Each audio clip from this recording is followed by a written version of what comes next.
গতকালের ম্যাচে সানরাইজ হায়দ্রাবাদের জিতের পর পয়েন্ট টেবিলে সিএসকে টিমের উপর খুবই খারাপ প্রভাব পড়েছে।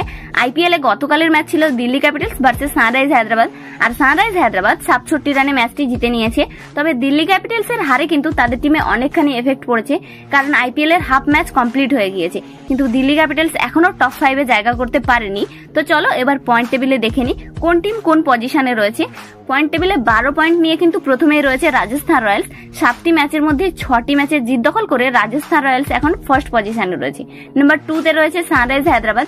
সানরাইজ হায়দ্রাবাদ গতকালের ম্যাচে জেতার পর নাম্বার 4 থেকে ডাইরেক্ট নাম্বার 2 তে চলে এসেছে 10 পয়েন্ট নিয়ে। 7টি ম্যাচের মধ্যে সানরাইজ হায়দ্রাবাদ 5টি ম্যাচে জয়লাভ করেছে এবং নাম্বার 3 তে 8 পয়েন্ট নিয়ে রয়েছে কেকেআর।